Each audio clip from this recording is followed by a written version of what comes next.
Thank you, Mr. Speaker, and to all of my members and colleagues that have worked and fought so hard to make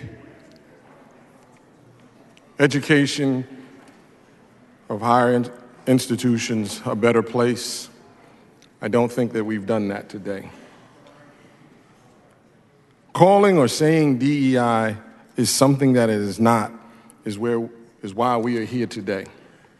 The misinformation campaign has said to us that DEI takes away the opportunity for qualified candidates to be hired versus based on race, based on creed, versus based on sexual orientation. DEI is not a mandate.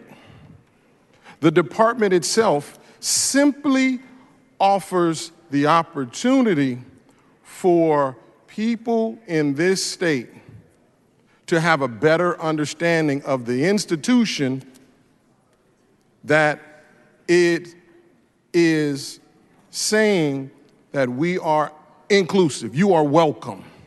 You are welcome to come to this institution. Because for so many years, we have forgotten how we got here. From the time education and colleges and universities in this state were founded, for over 100 years, they were only for white people to attend, which meant Hispanics, Asians, blacks, and sometimes even women could not go to school.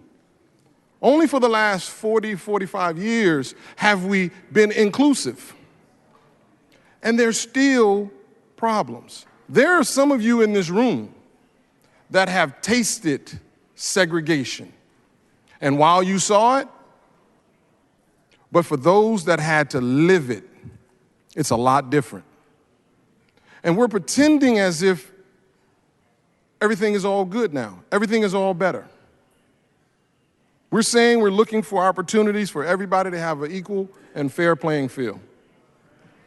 DEI never mandated not one university to hire anyone based on their skin color. DEI and that department simply said to those that may not have thought they were welcome, you are welcome to come to this institution. We will embrace you. They hire people based on that. But now we're here where we're saying we don't want that. We no longer want you in our institution talking about race, talking about gender, talking about sexual orientation. We simply want you to come, be ready, and to do academic work. Well, I offered an amendment today that made sure you had a playing field that was equal. And somehow, some way, we overlooked it and moved on.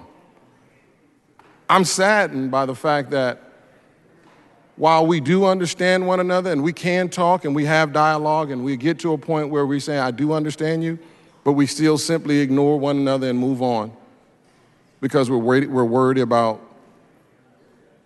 the next election. We're worried about being primary. And that's so unfortunate because the people of this state will lose. This state will lose hundreds upon hundreds of millions of dollars because DEI no longer is in place to simply say we embrace diversity. It does not mandate that you create it. It says that you're simply embracing it.